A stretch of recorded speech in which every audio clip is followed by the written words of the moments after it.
Армысыздар, құрметті оқытушылар, студенттер. Қайырлы күн, қымбатты ITC Қазақ радиосының тыңдармандары. Бүгінгі эфирдің жүргізушілері мен Қанат Жантілек және Самал Анжанына сіздерге эфир аясында мерекелік көңіл-күй сыйлайтын боламыз. ITC Қазақ радиосының бүгінгі шығарылымы 4 маусым Қазақстан Республикасының мемлекеттік рәміздері күніне арналады. Эфиріміздің басында колледжіміз үшін жағымды жаңалықтарға тоқталып өткіміз келеді. Орал қаласында орын алған төтенше жағдай кезінде тұрғындардың өмірін сақтау және елді мекендерде су тасқынынан қорғау бағытындағы еңбегі үшін Орал ақпараттық технологиялар колледжі Орал қаласы әкімінің алғыс хатымен марапатталды. 2024 жылдың 15 мамыр күні облысымыздың колледждері әдіскерлерінің арасында өткен заманауи әдіскер табыс формуласы облыстық байқауында колледж әдіскері Мурзагалиева Аймангүл Зайнуллеевна шығармашыл әдіскер аталымының иегері болды. 2024 жылдың 15 мамыр күні Айбын 2024 облыстық әскери патриоттық жастар жиыны өтіп, колледжіміздің жігер командасы жалпы командалық есепте бірінші орынды иеленді. Жетекшісі алғашқы әскери дайындық пәнінің оқытушысы Аққалиев Марат Ізімғалиевич. Қазіргі уақытта команда республикалық жиынға дайындық үстінде. 18 мамыр халықаралық музей күніне орай ұйымдастырылған музей тарих, музей шежіре қалалық байқауында колледжіміз 3 дәрежелі дипломмен марапатталды. 2024 жылдың 23 мамыр күні колледж аумағында жаңа шағын футбол алаңының ашылуы болды. Шараға облыстық білім басқармасының өкілдері, ардагер ұстаздар, әлеуметтік серіктестер, колледж басшылары, қалалық дене шынықтыру және спорт бөлімінің мамандары қатысып, жаңа спорт алаңының ашылуымен құттықтап, жылы лебіздерін білдірді. Ағымдағы жылдың 20 мен 30 мамыр аралығында жалпы білім беретін пәндердің ғылымдар шеруі 10 күндігі өтті. 10 күндік аясында өткізілген ашық сабақтар мен түрлі шараларға колледж студенттері белсене қатысты. 2024 жылдың 29 мен 30 мамыр аралығында колледжіміздің 50 жылдығына орай колледж ішілік шағын футболдан жарыс өтті. Жарыс қорытындысы бойынша бірінші орынды 13 топ, екінші орынды 21 топ, үшінші орынды 16 топ командалары иеленді. Егеменді еліміз өзге мемлекеттермен терезесі тең, өркениетті ел ретінде танылып, 1992 жылы 4 маусымда мемлекеттік рәміздері ту, елтаңба, гимні бекітілді. Ел президентінің 1998 жылғы 4 маусымдағы жарлығына толықтырулар енгізіліп, 4 маусым мемлекеттік рәміздер күні ретінде аталып өтетін болды. Кез келген мемлекеттің айшығы мемлекеттік рәміздер екені белгілі. Еліні, жерін сүю мен отанына деген адалдықтың бір белгісі. Мемлекеттік рәміздерді қадір тұту. Жас ұрпақты елжандылық негізінде тәрбиелеуде мемлекеттік нышандардың алар орны ерекше. Мемлекеттік рәміздер еліміздің өткені, бүгіні мен болашағы арасындағы сабақтастықтың жарқын бейнесі. Рәміздер халқымыздың рухын, ұлттық санасын, қаһармандығы мен даналығын, болашаққа үмітін, арман тілегін жеткізетін ерекше құнды белгілер. Бөкен Қазбек, рәміздерім ұлттың басты нышаны. Оқитын 14 топ студенті Кирсанов Максим. Елтаңбам мен елдігімді бара оққан, айналайын қазақ деген халықтан, көн бейнелі шаңырағым нұр шашып, оқтарым бірлігімді танытқан. Рәміздерім ұлттың басты нышаны, адалдасқа ашық қазақ қошағы, көздегенін бағындырған қырандай, шын құз асып көктебек ұшады. Мемлекеттік туымыздың көк түсі Қазақстан халқының бірлік ынтымақ жолындағы адалдығын білдіреді. Нұрға малынған алтын күн, тыныштық пен байлықтың, өмірдің бейнесі. Қанатын жайған қыран құс, айбындылықтың бейнесі. Елтаңбадағы шаңырақ, мемлекеттің түп негізі отбасының бейнесі. Бес бұрышты жұлдыз, бағымыз ашылып, жұлдызымыз жарқырай берсін деген асыл арманды білдіреді. Масақ, отанымыздың байлығы іспеттес. Рәміздердің ең маңыздысы гимн. Ол мемлекеттің салтанатты әні.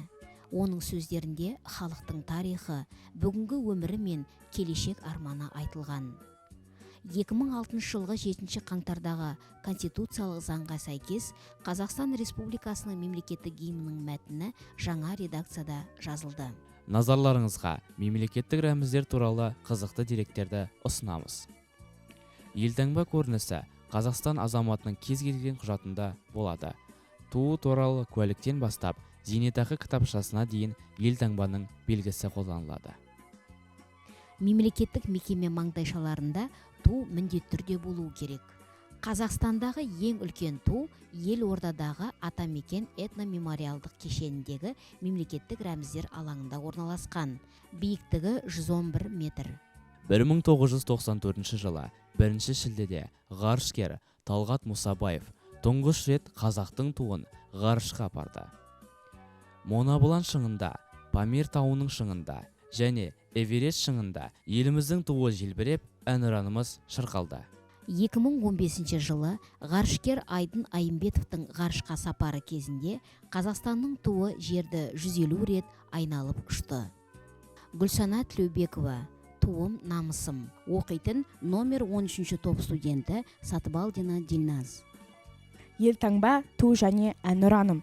Өздеріңмен қашанда бағымарым, қуаныш көңілге нұр құйылдырып, жүрсін елім әлемді сүйіндіріп. Әнұраным асқақтап жер бетінде, желбірес екен тек туым биікте. Тәуелсіздікті таңдаған айтылсын әсем арман ән, қазақтың туы көгілдір, қыран боп көкке самғаған. Мемлекеттік рәміздерді қадірлеу тәуелсіз Қазақстанның әрбір азаматының қасиетті борышы. Мемлекеттік рәміздерді құрметтеу елді, халықты, тарихты, әдет-ғұрыпты, салт-дәстүрді қастерлеу болып табылады. Қазақстан туымен тұғырлы, елтаңбасымен еңселі, әнұранымен айбатты ел. Баршаңызға бақыт, денсаулық, ашық аспан, бейбітшілік тілейміз. Мемлекеттік рәміздер күні құтты болсын. Мемлекеттік рәміздер күніне арналған эфирімізді мерекелік ән шашумен аяқтаймыз. Назарларыңызға колледжіміздің музыкалық жетекшісі Райымбек Асылбекұлының орындауындағы ән «Көк тудың желбірегені». Қабыл алыңыздар.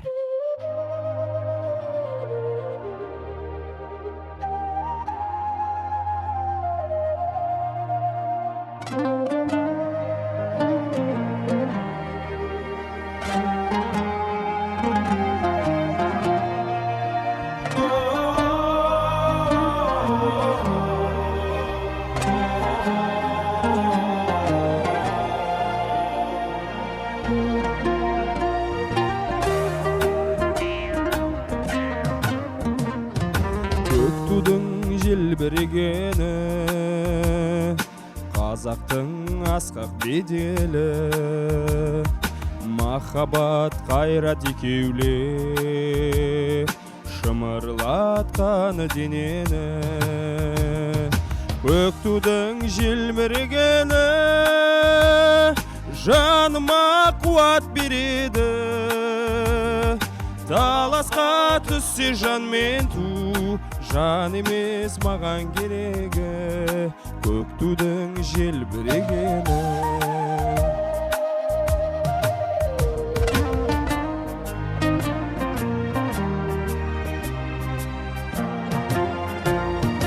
Көк тудың желбірегені,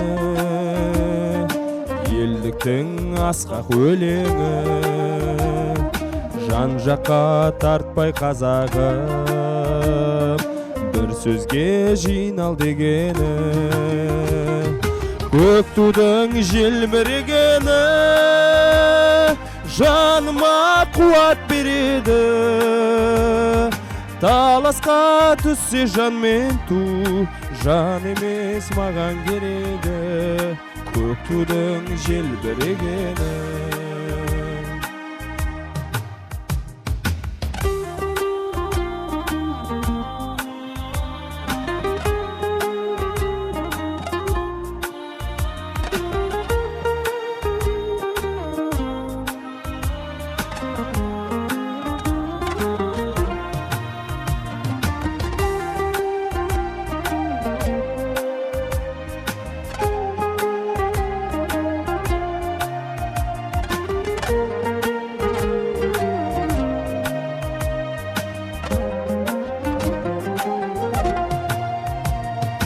көк тудың желбірегені, бақыттың елжірегені,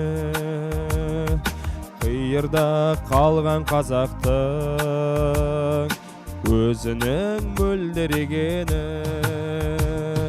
көк тудың желбірегені жаныма қуат береді. Таласқа түссе жан мен ту, жан емес маған керегі, көк тудың желбірегені. Таласқа түссе жан мен ту, жан емес маған керегі, көк тудың желбірегені.